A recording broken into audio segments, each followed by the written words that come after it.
আচ্ছা আপনারা আছেন কোনে বর্তমান বর্তমান একটু জায়গা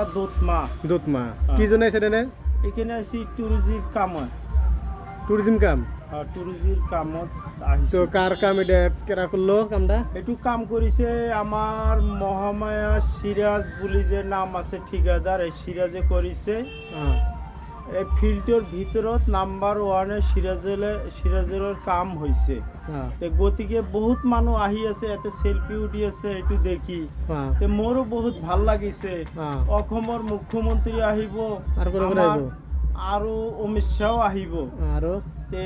এটু কামটো ভাল হইছে আগন্তত যেন এই ধরনের কাম হয়ে যায় মানুষজন ভাল পায় প্রমোদ বড়োর নাম হয়ে যায় বিডিসি এলাকার সব মানুষ শান্তিপূর্ণভাবে থাকিব লাগে মেলা চেলা কৰিব লাগে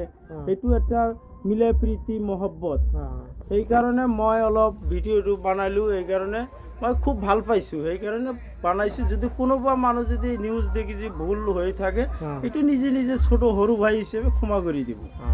এটাই মোর বক্তব্য আপনার নামটো কি পরিচয় দিবেন মোর নামটো হল জহুরুল ইসলাম মোর ঘর বিলাইছিপাড়াত মাছপাড়া বুলি কয় বিলাইছিপাড়া মাছপাড়া তে তাতে মোর ঘর আগত ঘর আছিল মোর নয়হাট তামাগুবাৰী পাৰ্ট 1ত মই তাতে ঘৰ বনাইছো তাতে থাকো এই সিৰাজৰ লগত এই কামত মই লিপ্ত হৈ আছো জড়িত তার কামটো ভাল তার লগত থাকিলে শিকিব পারি এই কারণে মই তার লগত লগ ধরি আছো সৰু ভাই হিসেবে যে ভবিষ্যৎ তাকে আসামত এনেকা কাম দি থাকে মানুষ ডাঙর ডাঙর অফিসারে দি থাকে তো যেটো কামটো বনাইছে সেইটো কি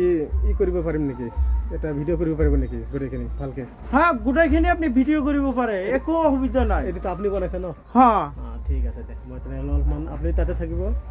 মই বস্তুটো দেখাই আছো রাইজক তো দেখেন আপনারা কীরকম কী বস্তু বানাইছে তো ভাইটার সাথে সব শুনলাম কেরা বানাইছে কেরা কেরা আসবো না আসবো কী কাম চলছে না চলছে